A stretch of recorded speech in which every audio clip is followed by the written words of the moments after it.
So, welcome today to the Psychedelic Mom podcast, and I am so excited to have Paije West with me today. Paige was originally a doula, and she is the founder of Third Eye Doula. And she has taken the wisdom and practices of being a traditional birthing doula into ceremonial space. And Paige currently works with 5-MeO-DMT, iboga, psilocybin mushrooms, and she also has 2 beautiful children and lives currently right now in Mexico. So welcome, Paige. Thank you so much for having me. I'm so grateful to be here and have this conversation with another psychedelic mom. Yeah. So tell us where you are now in the world. I know you're in Mexico, but where? So my family and I recently moved to Todos Santos in Baja California Sur, which is at the sort of end of the peninsula, about an hour and a half away from the Cabo area. It's a very sweet, small bohemian town with lots of wellness and plant medicine and yoga. It's a wonderful place to be. So how many years ago were you doing working in the traditional doula birthing space? And what were some of the most important things that you learned from that? And how did you end up transitioning into medicine space? So I started out as a birth doula about 10 years ago, and I actually was full spectrum. So I was birth, postpartum, and I also did some termination work. And then about 3 years into that journey, I started working with plant medicine in a more ceremonial context. And I did start out with that doula model of care, very rooted in my foundation, right? So I began as a doula. I learned how to create sacred, safe containers. I learned what it meant to educate without imposing my belief systems upon my clients. I really learned about what it meant to be an advocate, as I said, kind of an educator, a space holder, and witness and observe transformational experiences. I learned so much about the maiden mother threshold, which I find exists in all areas of the human experience, not just in the literal birthing space.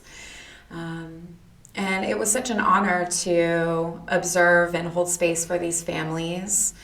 And then as I started seeking my own healing through plant medicine and various psychedelic molecules, I witnessed my teachers and observed those I was working with and felt that it was quite in alignment with doula work.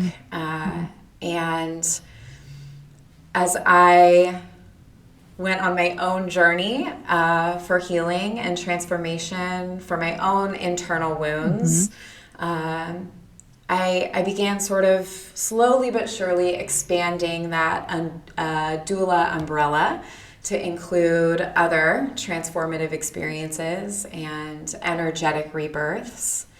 And I've now been serving medicine for 7 years.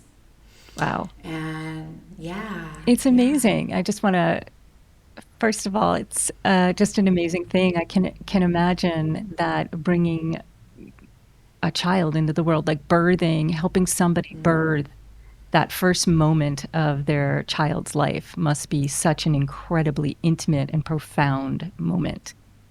And like you said, like we're all birthing something. So in one space you were birthing, helping somebody in the space of life and their transition into motherhood, which is a huge initiation. And it sounds like taking all of that now you learned how to create the safest space in medicine space. So what did bring you to medicine? You hinted on to heal some of your own wounds. What was that journey like for you? Well, so I have used psychedelic medicine, for quite some time on a recreational level. And even as a teenager and a young person experiencing mushrooms and LSD for the first time, I really did drop into that profound quality that exists. It wasn't just for giggles. It wasn't just, I felt the spirituality in it. I felt the connection. So I've always felt a connection. And, for much of my life, as a very young girl even, I experienced symptoms of depression and anxiety. And that included things like self-harm and cutting as a teenager and well into my early 20s, which, was a great period of darkness for me. And I was swimming in my shadow so deeply. And sometimes what I've noticed now is that how deep we go into our shadow it sort of is in equal measure to how far into the light we can go, as above, so below.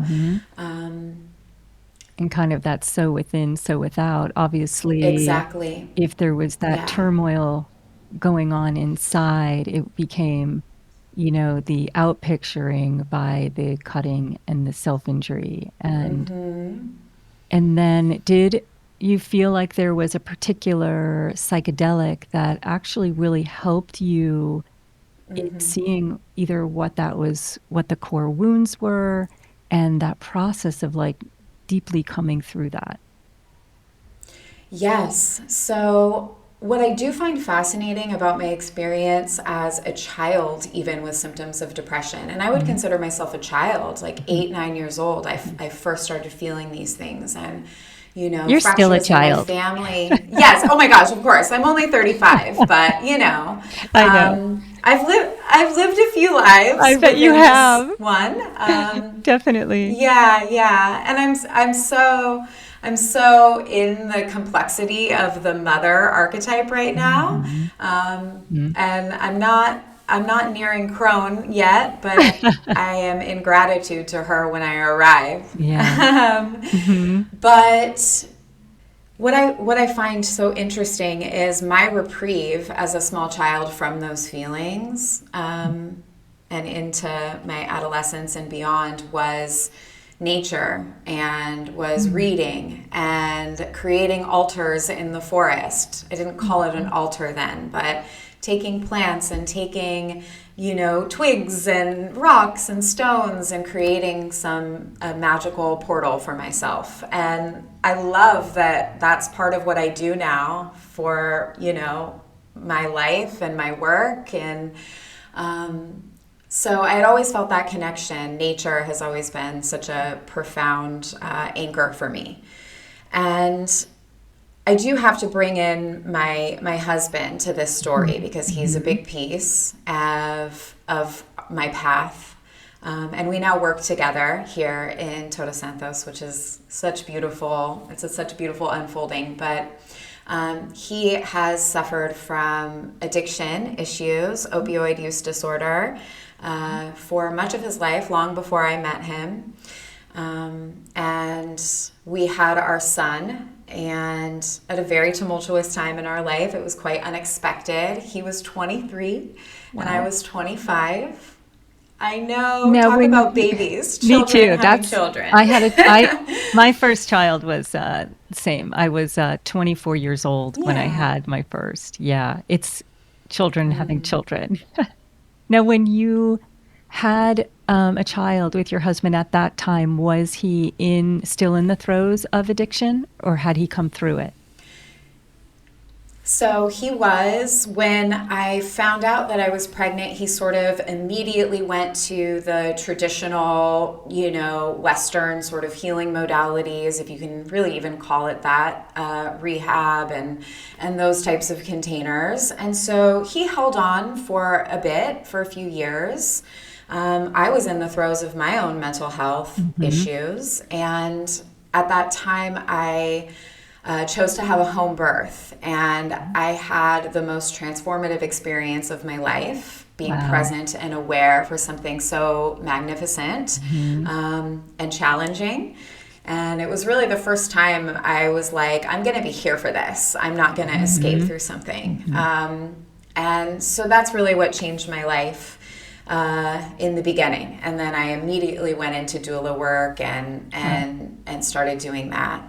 And that is an amazing thing, isn't it? Just, I want to pause on that. Just that moment of being a mother where for some of us, it's the first time we really pause, where suddenly it's not hard to be present in the moment. It's like the moment just emerges and almost overpowers because the beauty of it is so huge.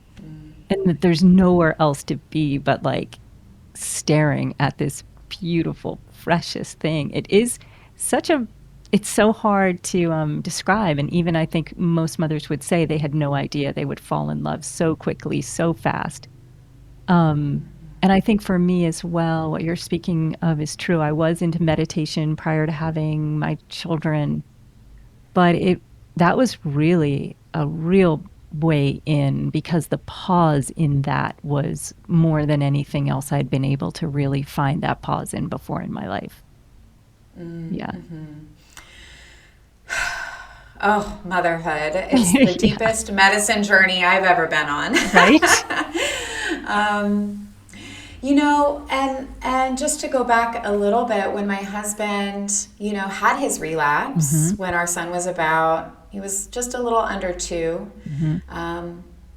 And sometimes relapse has to happen, you have to do the work. And I have a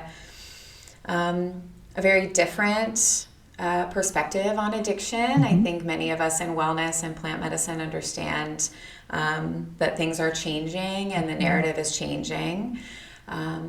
But a seed was planted about ibogaine many years before. I had a dear friend who, prior to any clinics or any, of these beautiful facilities that exist now, were around. My dear friend Alicia, I'll name her because she changed my life. Wow. She, walked across the border and did ibogaine with these rogue providers on the beach. And, did her last shot of heroin in Tijuana. And, she really did it. Wow. Old school style. It just gave me the chills, actually. Just envisioning someone at that point of life of walking across the border to take a medicine that they have no idea, but willing to take that path. So what did she tell you about ibogaine at the time, or iboga at the time, and what did you witness in her own experience? Well, I witnessed a change like I'd never seen. I mean, this was a person who was one of the most intense people in addiction I had seen. I mean, she was suffering in a really big way. And her shift has been miraculous to witness, and we've reconnected in many ways, and now I've served her medicine. Oh my God, that's amazing. It's been a beautiful, I know, it's just like full circle. Cycles.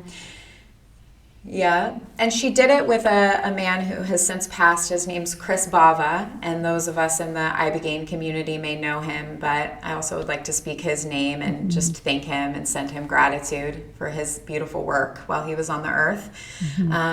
And so she did plant the seed. And so when my husband had his relapse, and he was quite resistant to the standard protocol that exists, with rehabs and detoxes, and really no true integrative care. It's just not a holistic approach. And I said, what about that one thing? What about ibogaine? And about a week later, we did a little bit of research, and about a week later, he was on a plane headed to Crossroads in Baja, actually, as well. And, I remember how frightened he was and nervous and really didn't quite know what he was getting into.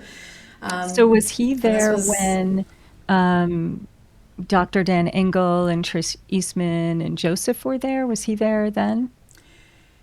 He was there then, but the Trisha Eastman, I don't believe was there. It was Maria Chavez, who actually was my first teacher with Bufo.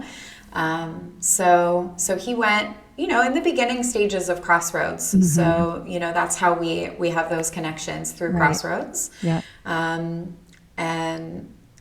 he went on his journey, and when he came back, it was as if he was the purest, most fresh baby, just clean, clear, pure, beautiful version of himself. Wow. I had never seen my husband that way. I was blown away. Wow. And I said, okay, I have to do this too. So about a month later, I went on my own psychospiritual journey. It wasn't for detox. It wasn't a detox protocol, but it was for my own healing, and it was so unbelievably profound. So really the first time I walked into an intentional container with psychedelics was ibogaine. Wow. One of the strongest of all. Yes. And when you... I'm an intense person, so it's no surprise. Yeah. Uh-huh. Yes. I am as well. So I was also called to iboga pretty soon within my journey. I'm curious, when you went on your own journey, was it ibogaine or iboga? It was ibogaine, and then they had the protocol to do bufo, a few days later. Yep. And did you go to Crossroads, or had you found somewhere else to go? I went to Crossroads. Oh, you I did? went to the Okay. same place. Okay. Amazing. Wow. And what was it like And for that's you? So for me, I loved the ibogaine, whereas in contrast to my husband, the ibogaine was quite challenging for him. And he fell in love with bufo immediately. It's a medicine that is very close to his heart, and he currently serves bufo as well. But for me, the ibogaine, I had the life review piece, which I know many people kind of are really hoping to have. So I had a very textbook, I guess for lack of a better word, ibogaine experience. I went down into my life review. I remember some of my visions. I was on this rainbow road, kind of like a Mario Kart. If you remember in Mario Kart, one of the levels was like this rainbow road. And there were all of these doors on the side, and each one opened with a memory from my childhood. Wow. And some of them remained shut, and this primordial voice would say, oh, she's not ready to open that one. And it was very deep and intense. And a big piece of my trauma is a suicide attempt from a parent as a teenager. And so I had a lot of healing around this. I saw, myself as an infant, my eyes fluttered open for the first time looking at my mother, and I saw her death in many forms. And, ibogaine and iboga definitely have a reputation for some darkness or magnifying your inner darkness. Yeah. Magnifying those feelings that you felt. I had the same experience, like really amplified those hidden childhood feelings. So in that process of, thank you for sharing that, because I know that's like really difficult to be a child. And was it your mother? It was, yes. Amazing, because, here you are as a mother, starting out as a doula for birth, for motherhood. I can see why that mother architect is so important. And what did happen for your mom? Did she get well? Did she? She has had quite a journey, and I am so grateful that my mother has since put in the work to do her own healing, and it was her own time and her own process, and I've also put in the work. So we've been sort of on these parallel journeys, and it's actually quite powerful to acknowledge the fact that we don't really need to process it together. It's really about our own inner work and standing by one another as support and with so much love. She's my best friend, and having my children really opened some of that up, I think, for her and for us. And I'm just grateful that she's prioritized her own work, and that we're able to come back together and heal together. And I've actually served her bufo. Oh my gosh, that's amazing. Yeah, she's So, an avid microdoser. She's an artist. She's fabulous. wow. So for someone who doesn't know what iboga is and bufo, how would you what would you tell somebody if someone said to you, would this be right for me? Is iboga or ibogaine a medicine that I should consider or could consider? What would you tell them? Well, I do want to point out that I am actually still in training with iboga. So I'm not an iboga provider, but I am training with Iboga Soul, who's based in Canada. They're wonderful people and very experienced medicine holders. I am a Bwiti initiate, though, which is the first step. I'm sure we'll get to that later. But in answer to your question, iboga and bufo function quite differently, although they are often referred to as the Mount Everest psychedelics, and they're often used in the same container, so they're friendly with one another, which I find fascinating. Iboga is a journey. It is it's a long experience, and it's a medicine for the mind, and it resets the mind, body, and soul in a very profound way. And you are able to connect and see your soul, sometimes for the first time since being in womb space maybe, or in another life. But it is a moment to truly reconnect and find your truest self. You may know that the Bwiti have a word that they say, and it's basi. And One of basi my means favorite truth. words. Yeah. Me too. I have it tattooed I love here. it. Yeah. 'Cause So if you want to find your truth, that is the medicine for you. now, okay, this is a question, and it's arising because I have a friend right now considering iboga, yes, and even over ibogaine. And when I took iboga, I did not have any awareness of child trauma or any of my shadow. I was a spiritual seeker, so iboga really took me in another direction in my life, really to the shadow material, and really opened up my eyes to the other parts that I had suppressed. At the time that I went and was blessed to experience iboga, I had like really a lot of support around me. I was like a really well, healthy, my spirituality.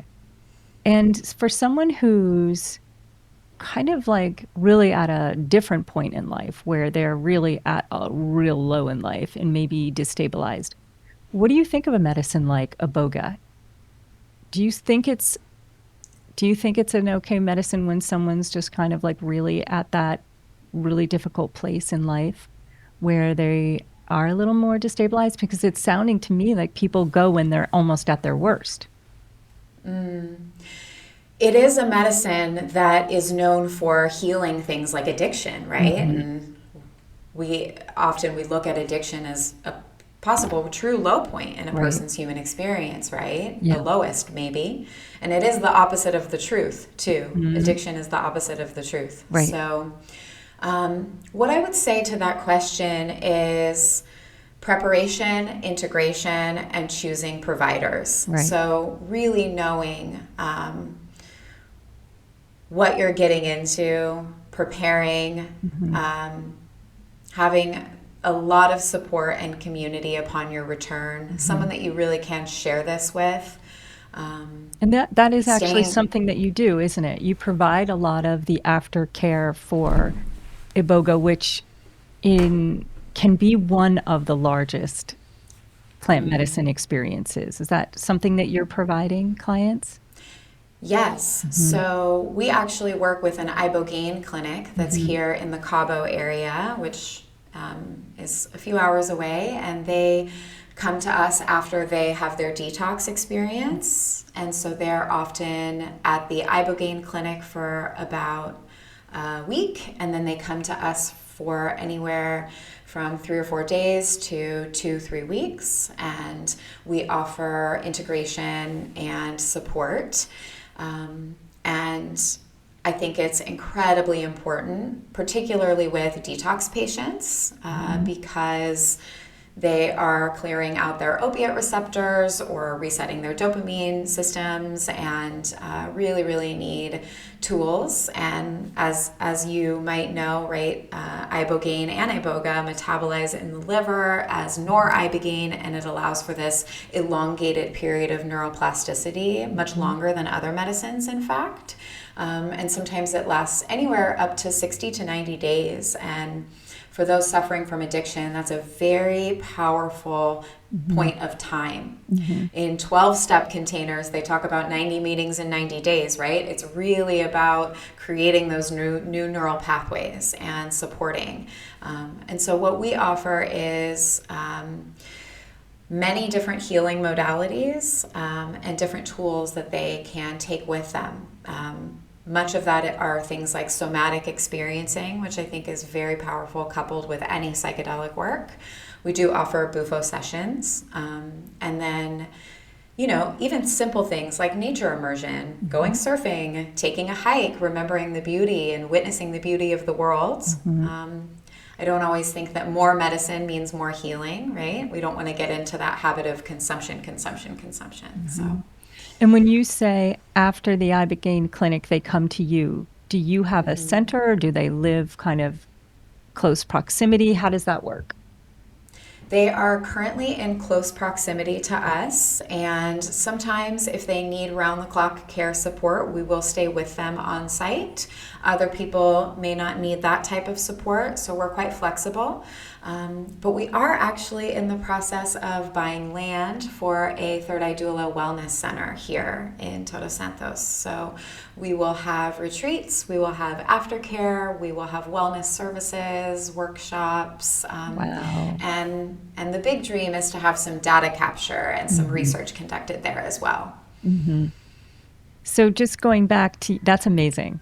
Actually, that just sounds like such a beautiful project. I'd love to have you back, and when that is birthed, and let us know how that's going. In your own process, did you find that with the self-injury that iboga helped you heal that? Yes, absolutely. You know, I think that depression in particular has a very heavy energy to it, and it's quite hard to break through. Heavy is really my word for it. It's heavy, it's low, you know, it's a very low vibration. And iboga has the ability to break through those energies. And I also find it to be quite powerful for anxiety. You may know that in an iboga ceremony, there are 2 ceremonies within the week-long container, within the retreat container. And the first ceremony is often referred to as the detox. So that might be a mind purge, it might be a physical purge, it may be a spiritual purging, but generally there is this detoxification and this release, so that for the second ceremony, you're essentially primed and have all of that old old stuff that's stuck in there, that stagnant energy, those blocked, those blockages and old narratives, they can be released. And then when we go in for the second ceremony, it's quite powerful. You're able to go quite deep. Wow. So how do you navigate all of this as a mother, and how did you navigate all of this in your partnership? So my husband and I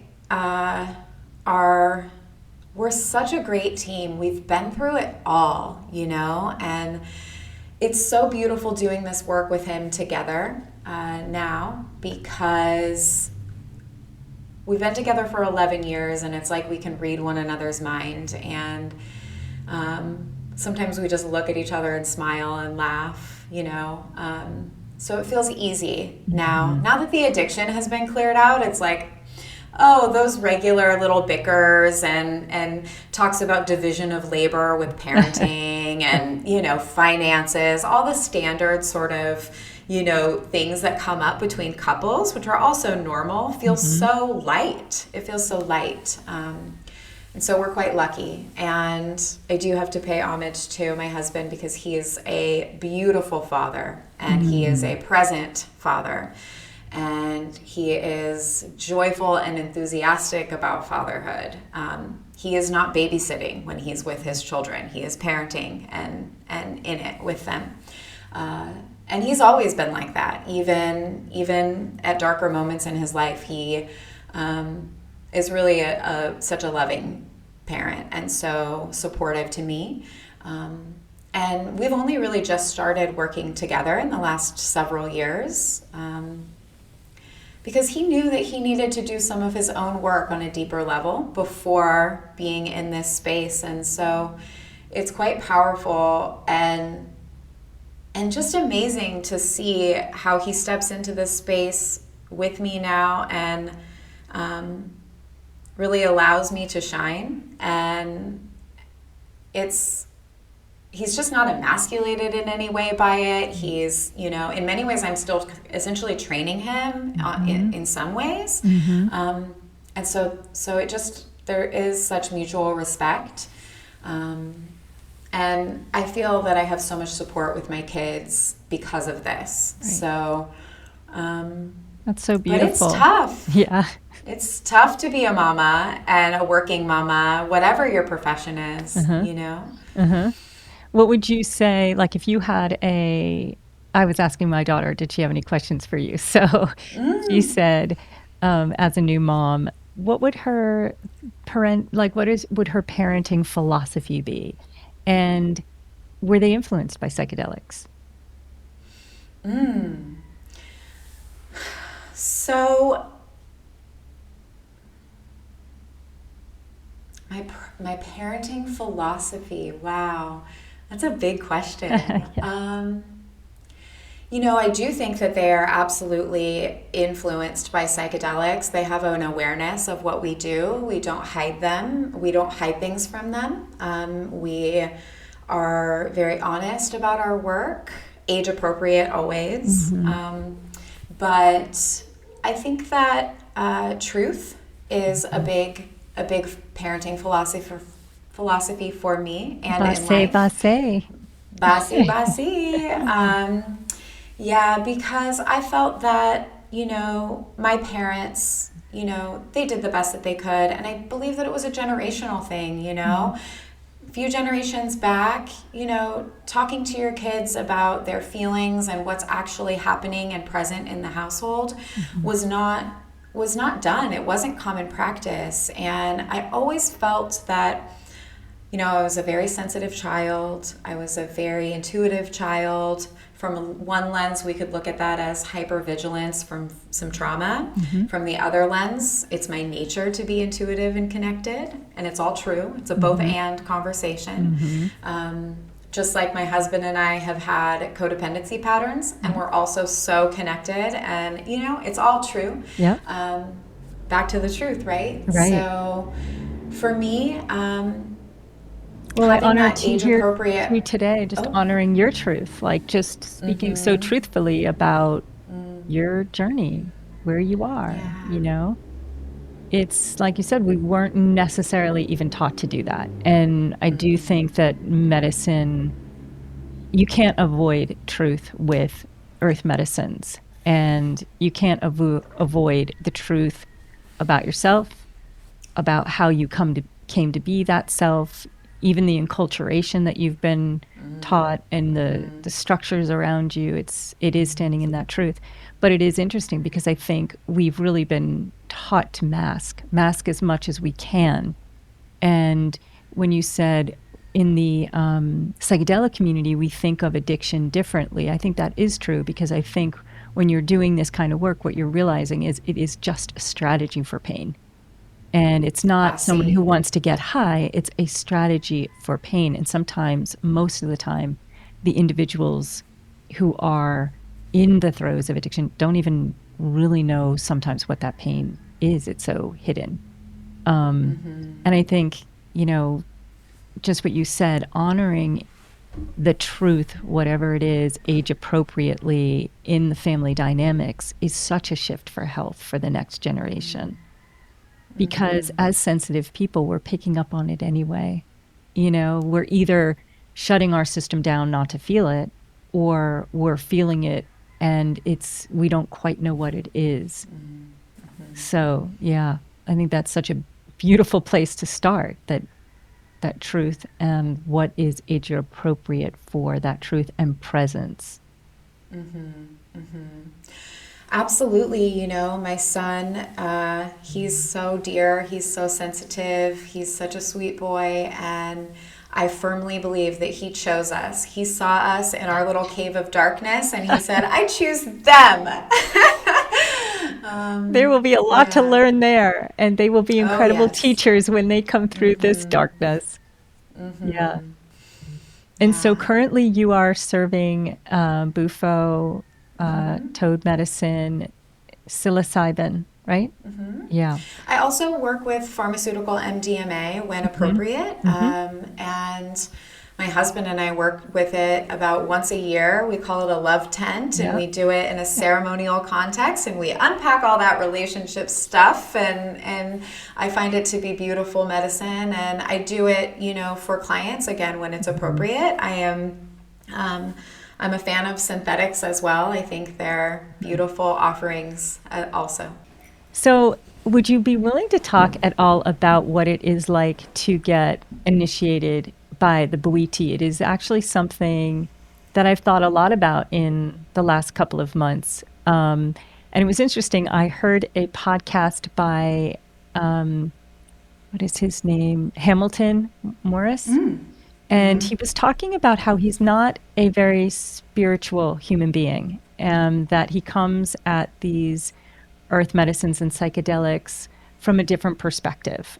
But that when he was in Gabon, Africa, doing a segment on the Bwiti and Iboga, he said it was probably the most profound, authentic, spiritual experience he's ever experienced.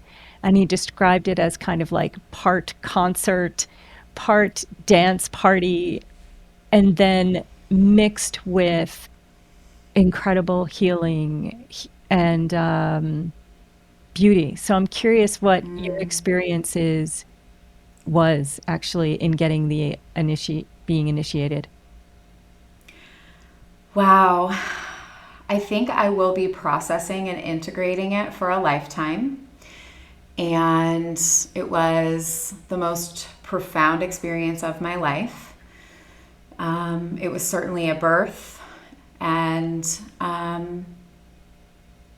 I was the most joyful I've ever felt in my life, while simultaneously completely destroyed. It was, and then I left and walked away from the experience with the most profound gratitude I've ever had. And what And was we the know, destruction, the part that felt like completely destroyed? What was that piece? so we talk about set and setting all the time in the psychedelic experience. And whether you're doing ibogaine in a clinical environment or you're doing iboga in maybe a beautiful retreat center and you have a nice cozy mattress to lie on while you're in the throes of the experience, the set and setting in Gabon, Africa is quite different, as you might imagine. So the set and setting itself is transformative, I mean, regardless of the medicine, right? So where I went about 7 hours into the Congo, and I stayed in 2 different villages. And I was with a group of people. I went with a fabulous iboga provider group, Sol Centro. You may be familiar with Sol Centro. And there were quite a few women there, which I loved. There was about 7 women altogether. And from what I had heard, there were not as many women in the past. So I felt like all of us became instant sisters and family. And, you know, you're staying in very, very, very modest accommodations, of course. And, you know, you have a little sleeping pad and your mosquito net. And all of us ladies were like, do you need an essential oil? Do you need a fan? We had all the supplies, all the snacks. We were like, the boys are not living like this. We are living large. And so that community piece was so wonderful. We all felt very close. And I think the first major shift, because of course there's this anticipation of the trip and all that goes into it, and you know how medicine starts working on us before we consume it. Definitely.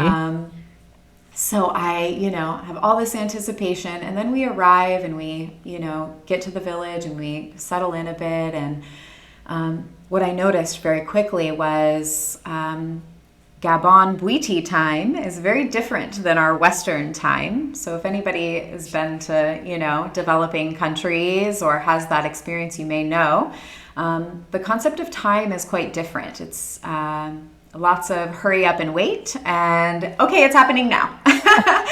So, you know, ceremonies would begin sometimes at midnight. Sometimes they'd begin when it became dark. You know, it would be, you really wouldn't know when it would be starting.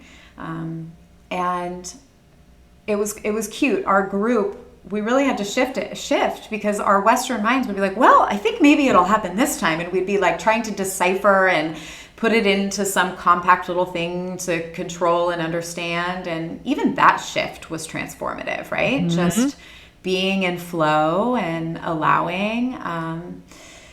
So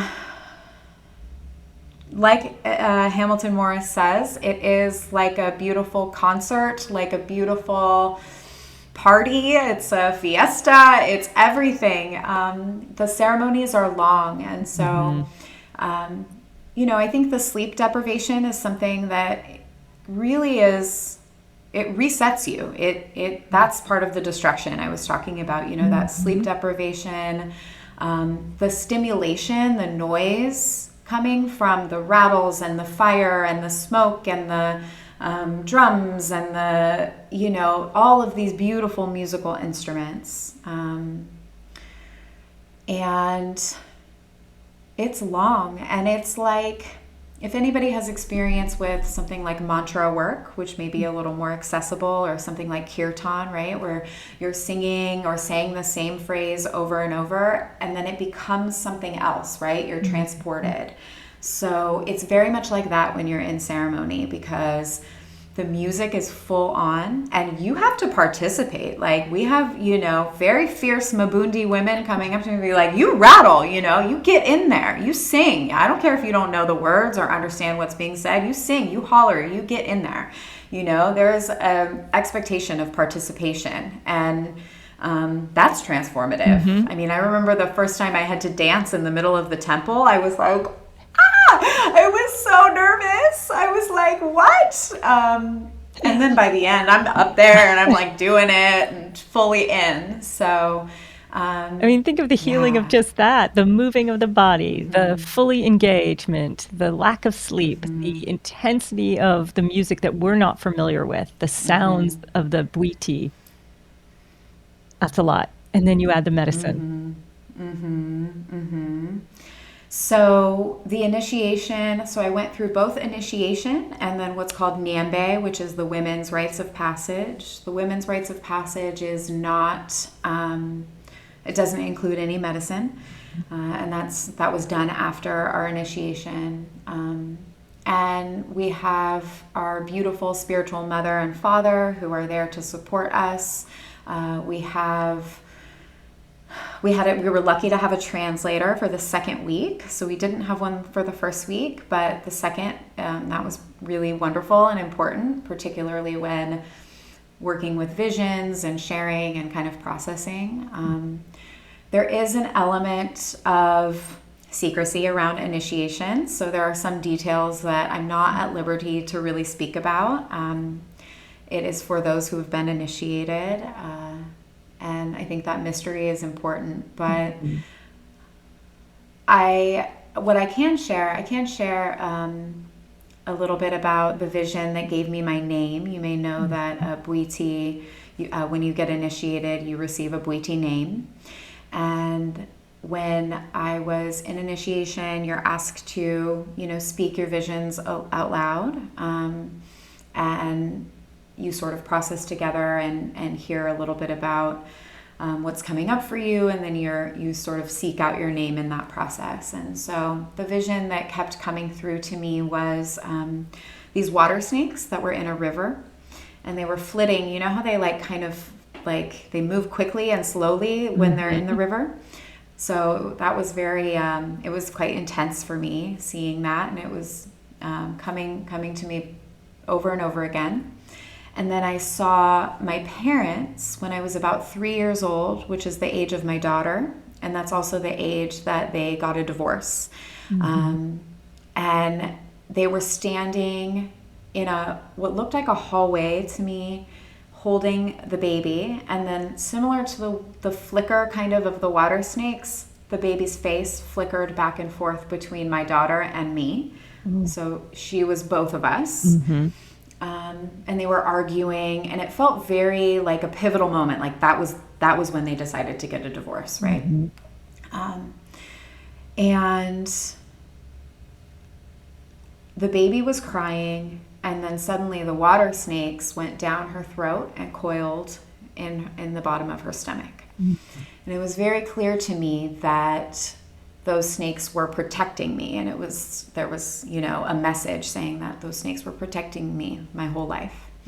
And Mama Nono, my spiritual mother, named me Mboma, which is the snake that swallows itself, because she asked me to ask the snake, well, what's my name? I swallowed you, so what's my name? And then they said, well, you're me. So she said, you're the snake that swallows itself, the Ouroboros, I believe, right? The symbol that came to you of the snake eating itself, could you describe that meaning? So for me, what it represents, of course, is transformation and shedding. And for me, and this is personal, you might Google it and find something different, but my personal interpretation is, I swallowed my own darkness in order to transform and transmute. And it is also my offering to the world. So it's just this sort of infinity symbol. Infinity and spiralic work has always been quite important to me too, honoring the spiral and the cyclical energy of nature, right?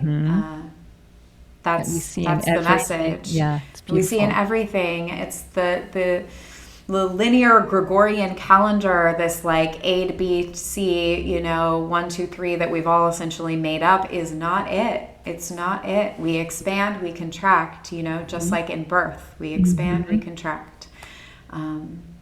So that's my connection to it. It's so beautiful. So now switching to as a medicine woman, and now holding space for others and kind of taking your trauma and turning it into your dharma, which is such a beautiful path. What are you seeing? prior to earth medicines, I would say I was a spiritual bypasser without even knowing it. I used my meditation and my practices to really avoid shadow work. And then medicine doesn't really allow you to do that. So when you think now of holding space for others, one of the questions I've had, because I think, again, just highlighting that part of myself that likes to spiritually bypass, the Bufo medicine is so absolutely almost opposite experience than iboga. And I remember hearing somebody say if there was a tree, a Christmas tree, or a tree, that iboga would be the very root. It would be in the dirt, the root. And Bufo and 5-MeO-DMT would be the light at the top. Does 5-MeO have the capacity to heal in a way that's beyond words, beyond sound, beyond thought, beyond our knowing, so energetically that it moves it all through? What are your thoughts? I love that analogy. I think it's beautiful and so very true, right? I mean, iboga is an African medicine. It comes from the root. It's the root of the plant. It's the deepest we can go. It takes us as deep as we can go into ourselves. And Bufo is this expansion. It's this oneness. And Bufo feels to me in my work very similar to somatic experiencing. It's this, you go almost so micro into your body that it becomes macro, and you connect with that cosmic consciousness, that universal oneness. And I do believe that it really does clear out stuck energy on a cellular level, right? We know that we often store trauma in the body, and that's what somatic experiencing is all about. Animals will shake off their trauma when they encounter a predator, right? They have a little shake in the bushes, right? And us humans have gotten so far away from our bodies, that we're not doing that. And it's almost as if Bufo shakes it out of us, right? And Bufo, I do want to go back, if it's okay, to my first Bufo experience at the ibogaine clinic. It was absolutely terrifying to me, which is not the general consensus, as a practitioner. I haven't seen it, but I've heard of it, and I know I always, specify that can be the process. It can be very scary. And I have to know that my experience with Bufo is not universal, that it can be that experience, that can be that unitive experience, but it can also be really scary for people. For me, I went in and had this beautiful ibogaine experience, and then I had my Bufo experience, and my husband, I talked to him in the middle, and he's like, I'm so excited for you to try Bufo, And then I knew nothing about intentions versus expectations and all of this beautiful language that we have now, that we talk about integration and preparation. We have so much more language for it. But at that point, I didn't have it. And everybody in this group that I was in was coming out of their experience feeling so joyful. And I was terrified. I was essentially taken back to, being in a mental institution from cutting myself and being, institutionalized for, suicidal ideation and things like that. It felt like I was crawling around, in this white, bright hospital kind of setting. And my beautiful teacher, who held gorgeous space for me, was in the distance, and her name is Maria, and she sort of looked like Mother Mary with this glowing aura. But I was terrified, and it was jarring, and I was fractured, and I had essentially a whiteout. So I think there may have been a dosage issue. There may have been a few different considerations.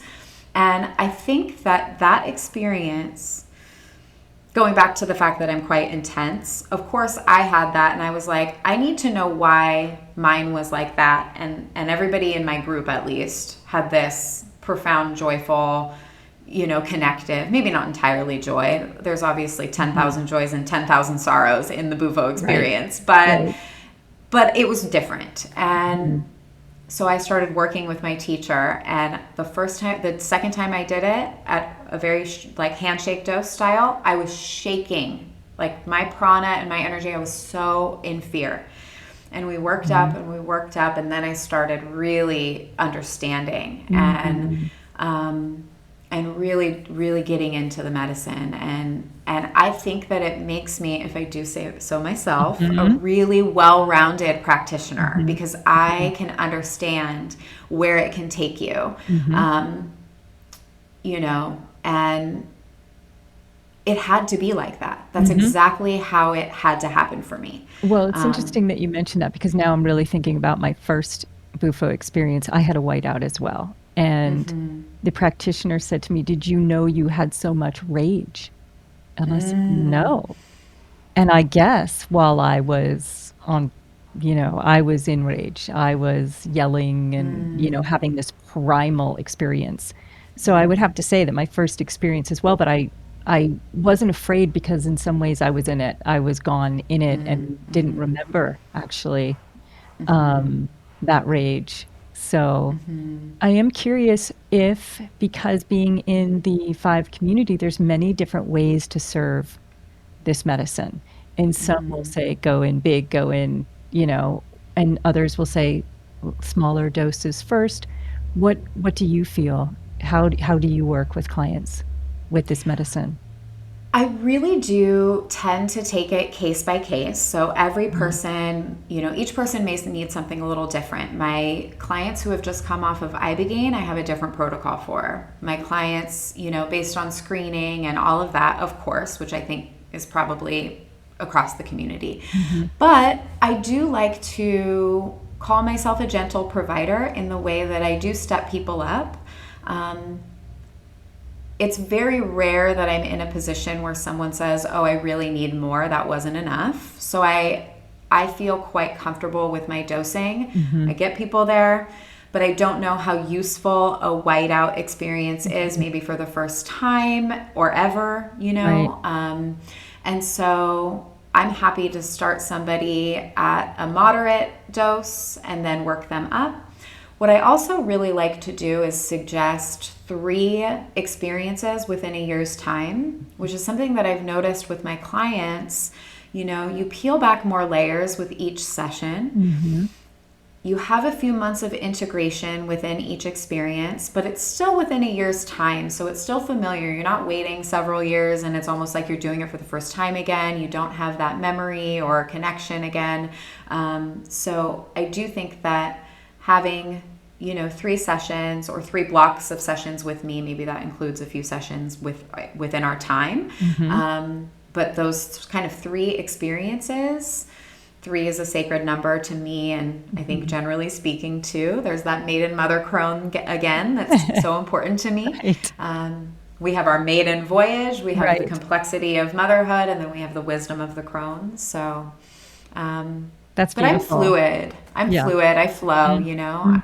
So what would you say if you had to say what Bufo has taught you the most? What would you say? What have the real gifts of Bufo been for you? Surrender, letting go, releasing control,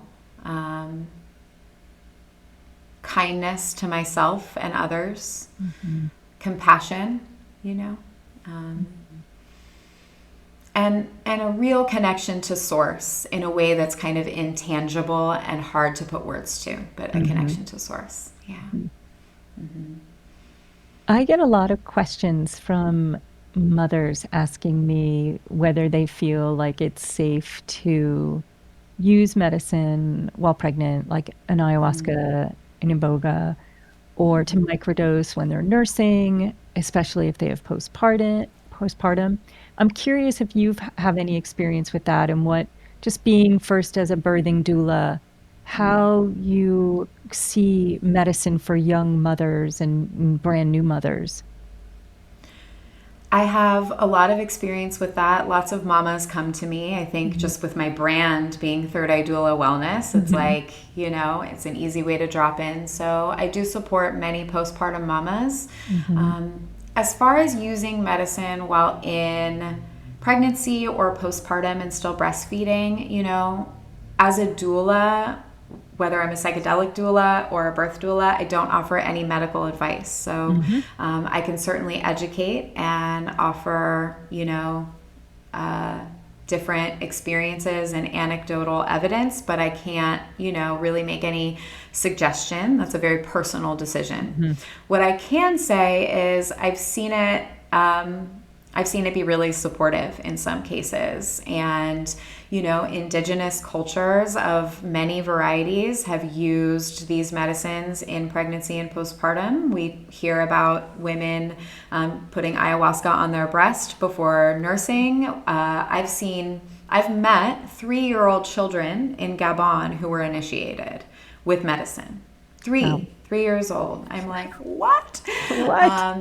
Oh my gosh, these beautiful amazing. young children, in ceremony, in the temple, dancing, just it's about that community and village life, of course. So that being said, we are in the Western world, Right. so it may not be the right fit for someone. But I do find that microdosing can be quite supportive for mothers postpartum. It's always important to be mindful about a microdosing protocol because sometimes it can magnify the feelings that we have, and often we don't have the space to do the work, and the mushroom consciousness is coming in saying, this is what you need to look at. And it's like, I have to take care of my baby, or I have to go to work, or whatever it is. Right. And we don't have the space for that. Right. And it's already so magnified because my hormones aren't there and I don't feel as resourced. So it's like, now what do you want me to do with this? Yeah. Exactly. So I think that, as with most things in this work, it's case by case. I've seen it be supportive. I've seen it not be supportive, when I used to see mamas take their placenta in capsules, sometimes it would be incredibly supportive and sometimes it wouldn't at all, and it would be too energizing. So, everyone, I think that's really what we need to start doing in healthcare in general, is stop having these blanketed approaches and these medications, throwing them at everyone. So it's case by case, but I microdosed, while I was breastfeeding, and not in that postpartum period though. You're already close to the portal. Right. So after that 3-month mark, maybe, And how are you finding balancing motherhood and work and life? It's a delicate balance. It's a dance. My daughter is so obsessed with me, and I'm so grateful. She loves me. She is a mama's girl. She's a bright, sunny Leo. She is so generous with her love. She is fierce. She is exactly who I would want her, to show up as. I want her to show up in whatever way she does, but just with that strength and that fierceness and that ability to be exactly who she is. But as a 3-year-old, person, that's kind of tough on mama. You're like, okay, here we are, Right. So It's you want that. I think one of the biggest things in parenting is allowing your child to be exactly who they are. And it is interesting because that will at times be challenging. I love microdosing and being really present with my children. I use microdosing as a tool for me in parenthood. And I offer that to others as well. I have a microdosing mentorship program, which offers the materials itself, along with resources and integration calls to really support people on their path with microdosing. And I use it as a parent. That's one of the questions I get a lot as well. Like, can I microdose around my kids? And if you're feeling the effects to where you feel like you shouldn't be around your kids, that's not really a microdose. It should be subperceptual. So, really allows me to invite that patience and presence and childlike wonder, For me, I'm kind of a serious person. I can be playful and laugh easily, but I'm serious. I'm like intense and serious, and let's get in there. And so it can be tough sometimes for me to turn that off when I'm engaging with my kids, because the nature of this work can have a seriousness about it. And that's what I'm loving about being here where I am. The community is so vibrant, and I'm enjoying inviting a lot more joy and childlike wonder into my life. That's beautiful. Yeah. Because as you said, Because this work can be very intense. I'm right there with you. The self-care piece is so important. I think I'm so glad you brought that up. As a mama, it's important, stand alone, and it can be challenging to find that time.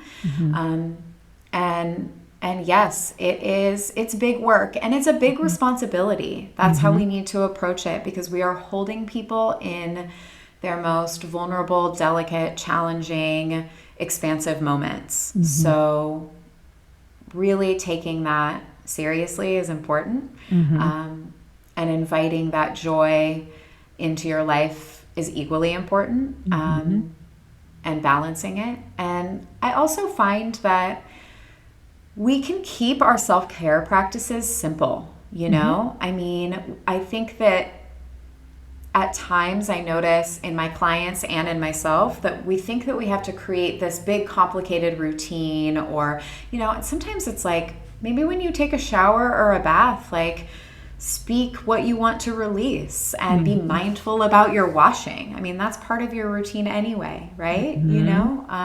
Work it work it in. Exactly. We don't have to like add when we're feeling overwhelmed, or like we're not having enough time. I've also trying to release the word busy from my vocabulary. I'm saying that my life is very full. My life is full. Because that busyness and tiredness becomes a mantra, right? And then you're speaking that into existence. That's beautiful. I love that. Thank you so much for your time today and all the wisdom that you're sharing and the medicine work that you're bringing into the world. Is there anything else that you would like our listeners to know about you, and anything else that's really alive in your work that you want to share or in your offerings? Well, thank you so much for creating this wonderful podcast and for inviting me to be on it. I love the psychedelic mom vibe. I am, in fact, a psychedelic mom. Yeah. And as far as my work and offerings, I hold retreats here in Todos Santos, and they're beautiful, intimate retreats with psilocybin and bufo. And I offer microdose mentorships like we talked about. I do one-on-one work. I have a wellness center on the horizon. I am training at iboga retreats also here in Todos Santos. So those are open and happening almost monthly, so with quite a lot of regularity. And I'm here to support. If you have questions, if any of your listeners want to know more, I offer consultation calls at no cost, and we can just talk a little bit about attuning an offering to you. I really like to curate something that works for my clients. It's, again, not a blanketed approach. So we've got a lot approaching, and that March retreat is open. So do you mostly work with women, or both men and women? I do work with both men and women, and my husband and I are doing couples work as well. We're not marketing retreats or really marketing ourselves as couples relationship coaches, because I just am not interested in doing that. But we are here to support. We are here to support as a couple if people are in bonds and in relationships, particularly around things like addiction, which I know is delicate. So we work with both. All genders are welcome at Third Eye Doula. You did such a beautiful job sharing who you are, and I really love your truth and the path that you're on. And I love the fact that you're doing it with your husband. That's such a gift to be on the same path together and to be offering what you're offering as a team. And your children are so lucky that you did this work at such an age that will impact their lives. Like the shifts that you made for your life at such a young age will be so influential in their lives. I just think that's so beautiful. Yeah. So thank you Thank for you the work so that you're doing in the much. world. Thank you so much. Thank you for your work. And it's been a joy chatting. I love this conversation. And thank you so much for having me.